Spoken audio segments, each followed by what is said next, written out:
محمد و صحابہ سیدنا محمد و بارک وسلم علیہ اللہم صلی علی سیدنا محمد وعلی آل سیدنا محمد و صحابہ سیدنا محمد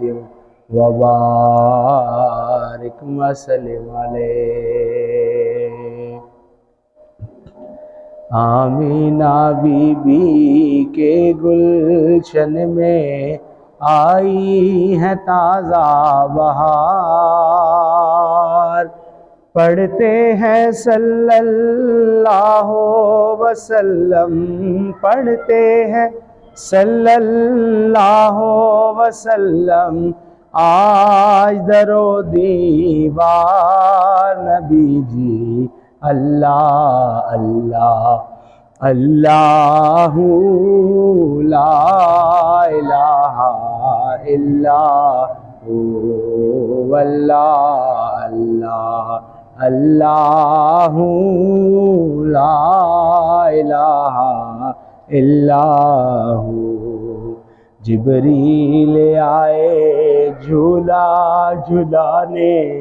لوری دے ذیشان، جبریل آئے جھولا جھلانے، لوری دے ذیشان، سو جا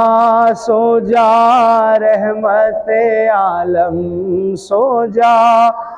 جا رحمت عالم، میں تیرے قربان نبی جی اللہ اللہ اللہ لا الہ الا هو اللہ اللہ اللہ لا الہ الا ہو۔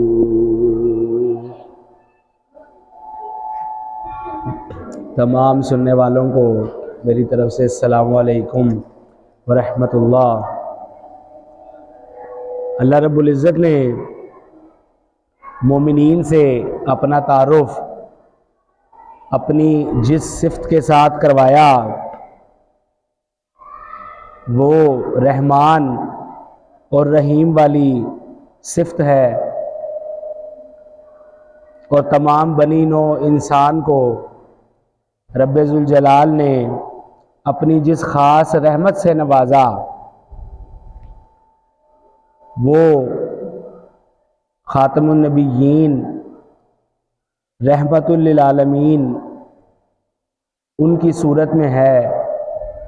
اللہ رب العزت نے تمام عالم پر یہ احسان کیا کہ اپنا حبیب ہمیں عطا کیا، اب یہ ہم پر منحصر ہے کہ ہم نبی پاک صلی اللہ علیہ وآلہ وسلم کی ذات مبارکہ پر ایمان لائیں،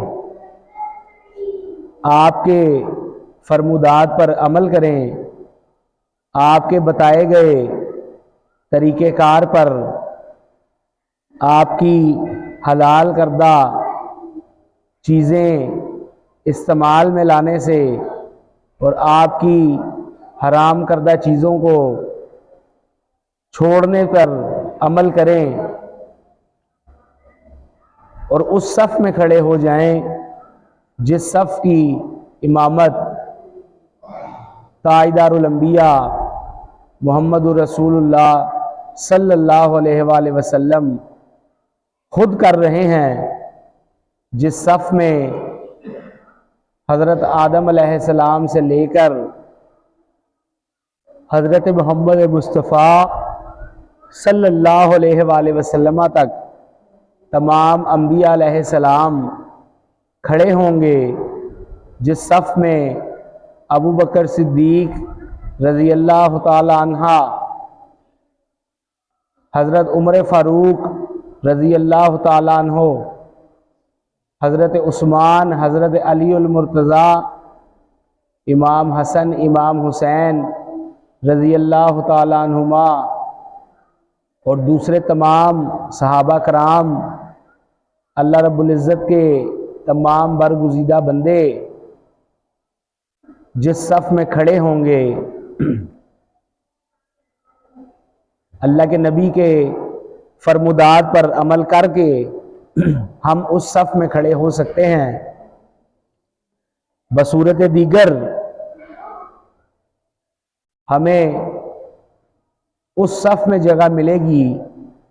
جس صف میں ابلیس، فرعون، حامان، شداد، ابو جہل اور یزید جیسے لوگ شامل ہوں گے۔ اور یہ یاد رکھیں کہ صف میں چاہے آخر میں جگہ ملے، اگر نیک لوگوں کی صف میں آخر پہ بھی جگہ ملی تو بلا شبہ سلوک وہی ہوگا جو ابتدا کے نیک بندوں کے ساتھ سلوک ہوا، اور بد بندوں میں آخر میں جگہ ملے تو سلوک وہی ہوگا جو شروع کے بد بندوں کے ساتھ فرمایا جائے گا۔ فیصلہ ہم لوگوں کا اپنا ہے کہ ہم نے اللہ رب العزت کے بتائی گئی شریعت کو کس حد تک اپنی زندگیوں میں شامل کرنا ہے۔ اللہ رب العزت نے قرآن مجید فرقان حمید اپنے حبیب پر نازل فرمایا اور دین مکمل کر دیا۔ آخرت کا امتحان ایک ایسا امتحان ہے کہ جس کا پرچہ اللہ رب العزت نے اپنے حبیب کے ذریعے ہمیں پہلے ہی بھجوا دیا کہ اس امتحان کے مرکز میں یہ سوال پوچھے جائیں گے، اور جس بندے نے ان سوالات کی تیاری کر رکھی ہوگی اس کے لیے بشارتیں ہی بشارتیں ہیں۔ تو مومنین کے لیے پریشان ہونے کی یا گھبرانے کی کوئی بات نہیں۔ ہم نے کرنا صرف یہ ہے کہ قرآن مجید، فرقان حمید اور رسول اللہ صلی اللہ علیہ وآلہ وسلم کی سنت کو مضبوطی سے پکڑ کر رکھنا ہے، اس پر عمل کرنا ہے۔ آج سارا دن ہم اس رزق کے پیچھے اپنی تمام تر توانائیاں خرچ کرتے ہیں، اپنا تمام تر دماغ، اپنی تمام تر عقل، اپنے تمام تر وسائل اس رزق کے پیچھے ہم صرف کرتے ہیں کہ جس رزق کا وعدہ اللہ رب العزت نے خود فرمایا کہ انسان کا رزق اس تک پہنچ جاتا ہے، چاہے وہ کسی غار میں چھپا بیٹھا ہو یا کسی جنگل میں چھپا بیٹھا ہو، تو ہم اپنا تمام تر وقت اس کے پیچھے صرف کرتے ہیں۔ اور اگر ہم دن میں اپنا تھوڑا سا وقت اللہ رب العزت کا بھیجا گیا دین سیکھنے کے لیے، دین سکھانے کے لیے اور دین نافذ کرنے کے لیے لگا دیں تو بلا شبہ اس دنیا میں بھی اور آخرت میں بھی تمام تر کامیابیاں ہمارے حصے میں آئیں گی۔ تو اللہ رب العزت ہمیں دین کو سیکھنے کی ہمت عطا فرمائے، ہمارے دلوں میں ایمان کا نور عطا فرمائے کہ جس دن ہمیں اپنی روحوں کو سجانے کا موقع ملا، جس دن ہمیں اپنی روحوں کو دوبارہ سے صاف کرنے کا موقع ملا، تو بلا شبہ ہر مومن کے ہاتھ میں قرآن مجید فرقان حمید ہوگا، اور وہ نہ صرف اس کو پڑھے گا بلکہ اس کو سمجھے گا اور اس پر عمل کرے گا۔ قرآن مجید فرقان حمید صرف ثواب حاصل کرنے کی کتاب نہیں ہے، اس کا ایک ایک حرف، ایک ایک لفظ انسان کو ہر قسم کا علم فراہم کرتا ہے۔ تو ہمیں چاہیے کہ ہم قرآن مجید سے وہ تمام فوائد حاصل کر سکیں، وہ تمام فیض حاصل کر سکیں جو صحابہ کرام رضوان اللہ اجمعین نے اللہ کے نبی کی بارگاہ میں بیٹھ کر حاصل کیا۔ حضرت ابوبکر صدیق رضی اللہ تعالیٰ عنہ کی ایک روایت ہے کہ میں نے اپنے پیارے محمد رسول اللہ صلی اللہ علیہ وآلہ وسلم سے سورہ بقرہ کی تعلیم 8 سال میں مکمل کی۔ صرف سورہ بقرہ 8 سال میں اس کی تکمیل کی۔ اب ایسا تو نہیں کہ صرف عربی زبان پڑھنے میں یا سمجھنے میں 8 سال صرف کیے گئے، تو اس بات سے کیا ثابت ہوا کہ قرآن مجید اپنے اندر بے شمار پوشیدہ راز سجا کر بیٹھا ہے۔ اگر کوئی اس میں غور و فکر کرے گا، افلا یعقلون پر عمل پیرا ہوگا، تو بلا شبہ اللہ رب العزت اس پہ علم کے سمندر کھول دے گا، اور قرآن مجید سے وہ فیض پا سکے گا کہ جس کے بارے میں صحابہ کرام فرماتے تھے کہ اگر ہماری کوئی بھی چیز گم جاتی تو ہم قرآن مجید فرقان حمید سے مدد طلب کرتے، اور اس کے علم کے ذریعے ہم اس کو ڈھونڈ لیتے۔ حضرت سلیمان علیہ السلام کے دور میں ان کا ایک وزیر آصف بن برخیہ، جو پلک جھپکنے میں ملکہ بلقیس کا تخت لے آیا ہزاروں میل دور سے، اس نے پوچھنے پر کیا بتایا کہ میرے پاس کتاب کا علم ہے۔ تو ایک لمحے کے لیے سوچیں کہ اس وقت تک قرآن مجید فرقان حمید نازل نہیں کیا گیا تھا، جب اس وقت کی کتاب میں اتنا زیادہ علم موجود ہے کہ آپ فطرت کے تمام اصولوں کو بالائے طاق رکھ کر ایک ایسا کام سر انجام دے سکتے ہیں جو انسانی عقل نہیں مانتی۔ تو اللہ رب العزت کی نازل کی گئی اس آخری کتاب میں کتنا علم ہوگا، اس کی کتنی برکت ہوگی۔ بلا شبہ قرآن اپنے سیکھنے والوں کے لیے ہر لمحہ حاضر ہے، اور تا قیامت قرآن مجید اپنی مکمل آب و تاب کے ساتھ مسلمانوں کے سینوں میں چمکتا رہے گا۔ مسلمان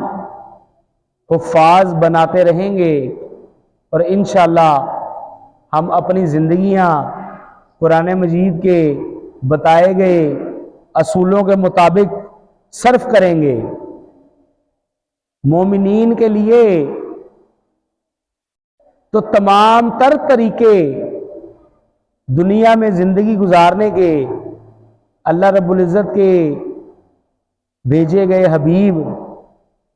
ہمیں سمجھا کر گئے۔ ہر ایک معاملے میں ہمیں تمام طریقے سمجھا کر گئے کہ کس طریقے سے زندگی گزارنی ہے۔ آپ نے بلا شبہ جو اللہ نے آپ کو جس رحمت للعالمین کے نام سے نوازا، آپ نے بلا شبہ اپنی زندگی اس طریقے سے گزاری کہ تمام جہانوں کے لیے واقعہ ہی آپ رحمت للعالمین ہیں، نہ صرف انسانوں کے لیے بلکہ تمام تر حیوانات، تمام جنات، تمام دوسری مخلوقات، اللہ کے حبیب تمام کے لیے رحمت للعالمین ہیں۔ جیسے مدینہ المنورہ کا ایک واقعہ، اللہ کے نبی صحابہ کرام کے ساتھ مسجد النبوی میں تشریف فرما تھے کہ باہر ایک بوڑھی عورت آ گئی۔ اس بوڑھی عورت نے آپ کو اپنی طرف متوجہ کر کے باہر بلایا، اور آپ صلی اللہ علیہ وآلہ وسلم اس عورت کی بات سننے کے لیے مسجد سے باہر تشریف لے گئے اور دھوپ میں کھڑے ہو کر اس کی بات سننے لگے۔ اب وہ اشاروں سے بھی باتیں کرے، اللہ کے نبی کو اپنی بات سمجھائے، آپ اس کی بات سنتے رہے حتیٰ کہ کافی وقت گزر گیا۔ تو صحابہ کرام رضوان اللہ اجمعین اندر پریشانی کے عالم میں اللہ کے نبی کو دیکھ رہے ہیں کہ آپ دھوپ میں کھڑے ہو کر اس عورت کی بات سن رہے ہیں۔ جب اس عورت نے اپنی بات مکمل کر لی اور چلی گئی تو حضرت عمر فاروق رضی اللہ تعالیٰ عنہ نے آپ صلی اللہ علیہ وآلہ وسلم سے پوچھا کہ یا رسول اللہ صلی اللہ علیہ وآلہ وسلم، اس عورت کا تو ذہنی توازن درست نہیں، اس کی تو پورے مدینے میں کوئی نہیں سنتا۔ تو آپ نے جو جواب دیا وہ بے شک صرف آپ ہی دے سکتے ہیں۔ آپ نے فرمایا اے عمر، اگر اس کی پورے زمانے میں کوئی نہیں سنتا تو کیا میں بھی اس کی نہ سنوں؟ تو یہ ایک عام مسلمان کے ساتھ، ایک عام انسان کے ساتھ اللہ کے نبی نے یہ اخلاق، یہ ملاقات کا طریقہ کر کے مومنوں کو سمجھا دیا کہ ایک دوسرے کے ساتھ معاملات کو کس طریقے سے رکھا جائے، اخلاق کا پیمانہ کس طریقے کا رکھا جائے، کس طریقے سے ایک دوسرے کے ساتھ میل جول کو رکھا جائے۔ ہماری تاریخ اس طرح کے واقعات سے بھری پڑی ہے کہ اللہ کے نبی نے اخلاق کا وہ نظام قائم کر کے دکھایا کہ رہتی دنیا تک کوئی اس کو برابری کی سطح پر مکمل کرنے کا سوچ ہی نہیں سکتا۔ فتح مکہ کے روز جس طریقے سے آپ نے ان تمام دشمنوں کو معاف کیا جنہوں نے آپ کو اور آپ کے خاندان کو طرح طرح کی اذیتیں دیں، آپ نے ان سب کو معاف کر دیا۔ جس حبشی نے حضرت زینب رضی اللہ تعالیٰ عنہ کے اونٹ کو نیزہ مارا اور اس پر سے گرنے کی وجہ سے آپ کا حمل ضائع ہو گیا اور اسی تکلیف میں آپ کی وفات ہو گئی، آپ نے اس حبشی کو بھی معاف کر دیا۔ جس ہندا نے آپ کے چچا حضرت امیر حمزہ رضی اللہ تعالیٰ عنہ کا کلیجہ نکال کر چبایا، آپ کے جسم کے مختلف حصوں کو کاٹا اور اس کے ہار بنا کر پہنے، آپ نے اس کو بھی معاف کر دیا۔ بھلا آج کسی میں ہے اتنی جرت، کسی میں اتنی طاقت کہ اپنے بچے کو یا اپنے بھائی کو لگایا گیا ایک تھپڑ بھی معاف کر دے؟ تو یہ ساری عنایتیں، یہ ساری رحمتیں بلا شبہ رحمت للعالمین کے مبارک وجود کے صدقے سے ہے۔ ہماری یہ مسجدوں کی رونقیں، یہ ہمارا قرآن پڑھنا، محافل سجانا، نیکی کا کوئی بھی کام کرنا، یقین مانے یہ سب اللہ کے نبی کے بابرکت وجود کی وجہ سے ہے۔ اگر آپ نہ ہوتے تو نہ اس کائنات کا وجود ہوتا اور نہ ہی یہاں پہ کچھ اور ہوتا۔ اللہ رب العزت نے سب سے پہلے جب کائنات میں کچھ نہیں تھا، یہ کائنات ہی نہ تھی، یہاں پہ صرف اللہ رب العزت کا نور تھا، اللہ رب العزت نے سب سے پہلے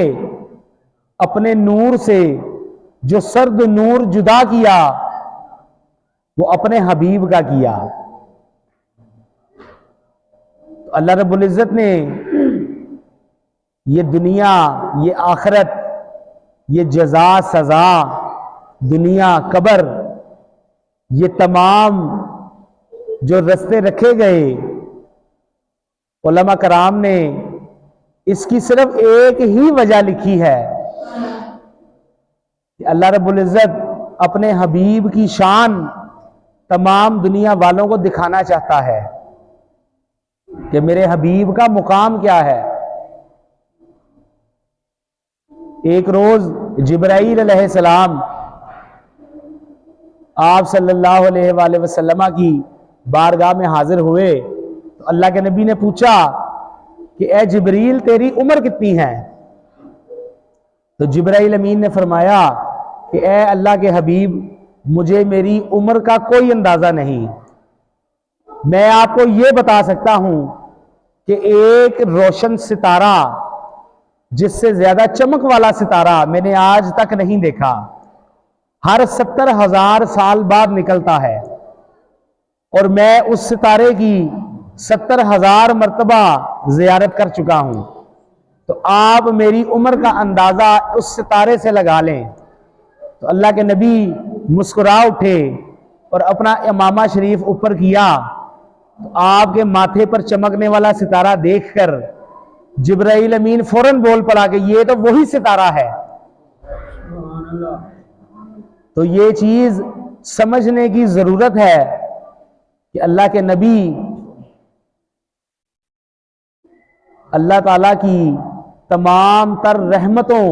تمام تر عنایتوں کی صورت میں ہمارے پاس موجود ہیں، بشرطے زندگی اللہ کے نبی کی سیرت پر انشاءاللہ تعلیم دی جائے گی تو مومنین کو چاہیے کہ آپ کی بابرکت ذات سے فیض حاصل کریں،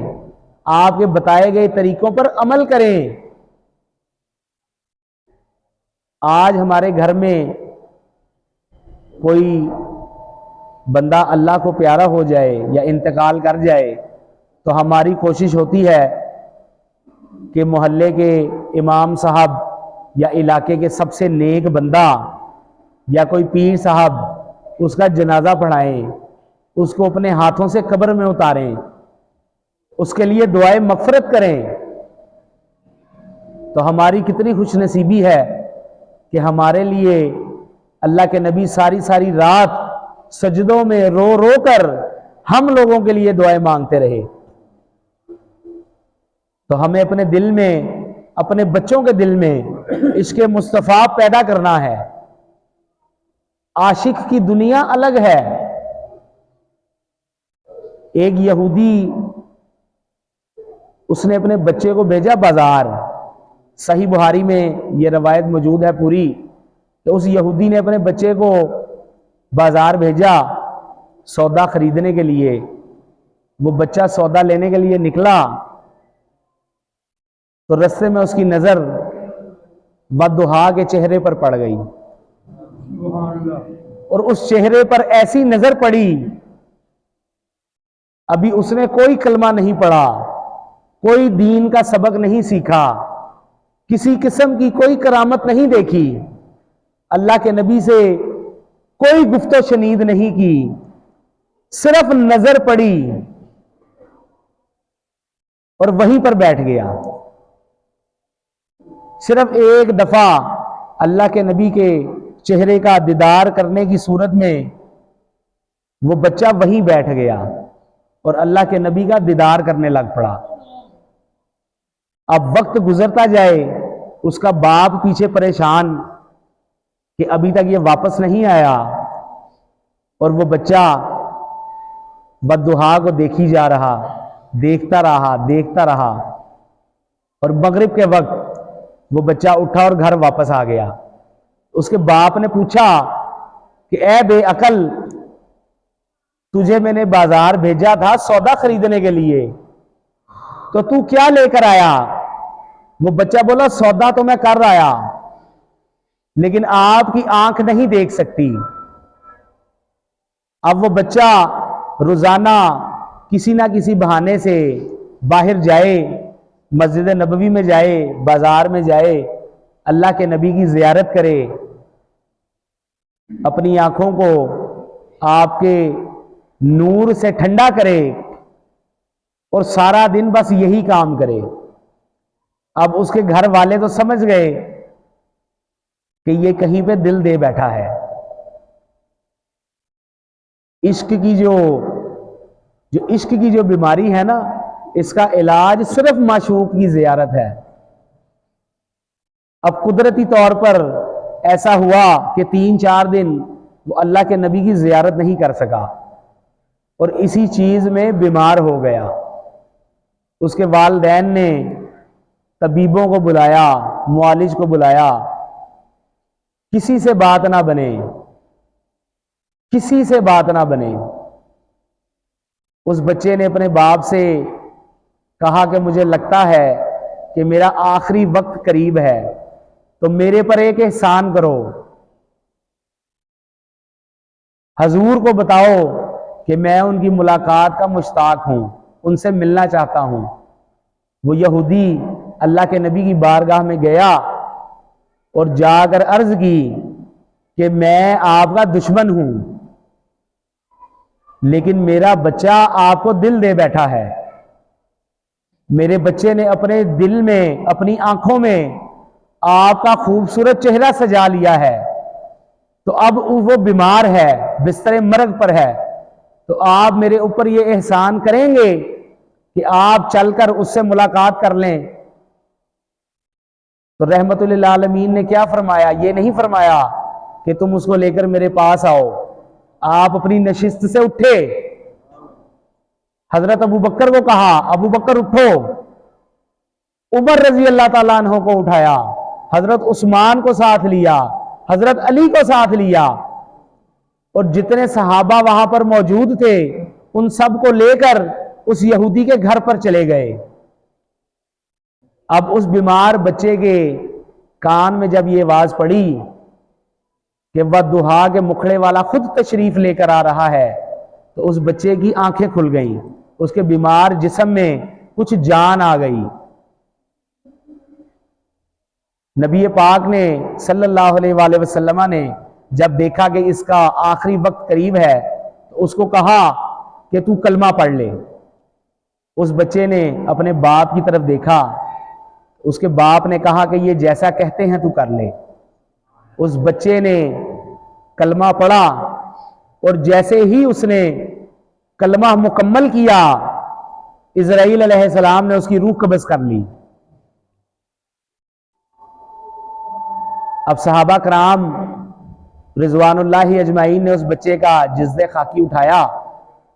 اس کو غسل دیا، اس کا جنازہ پڑھا، اس کو کفن کیا، اور جنت البقیع میں اس کو دفنانے کے لیے چل پڑے۔ اور حدیث میں کیا الفاظ آئے ہیں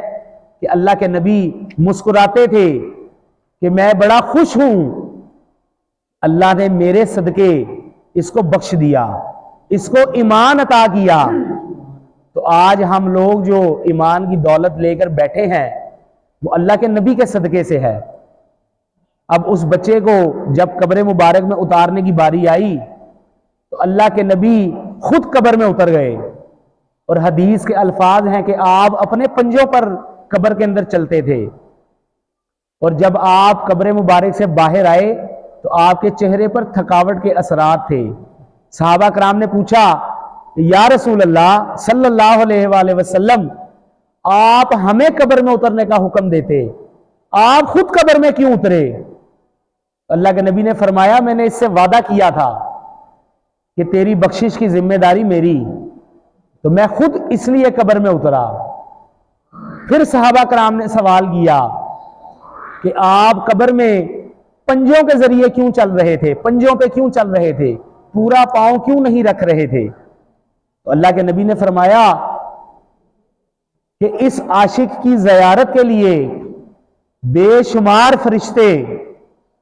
جوق در جوق اس کی قبر میں داخل ہو رہے تھے،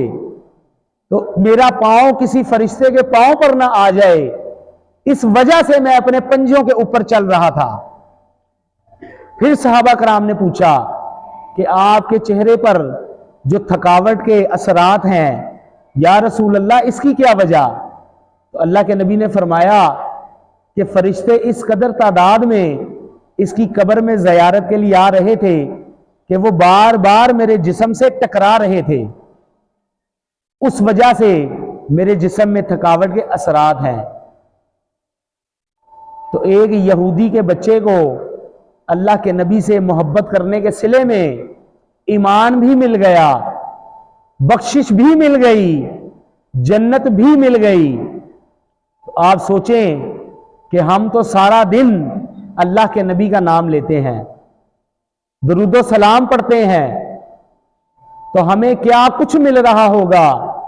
جو روز آخرت اللہ کے فرشتے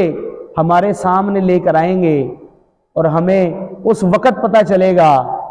کہ دنیا میں پڑھا گیا ایک دفعہ کا درود پاک ہمارے لیے آج کتنا زیادہ اجر و ثواب لے کر آیا ہے۔ اللہ رب العزت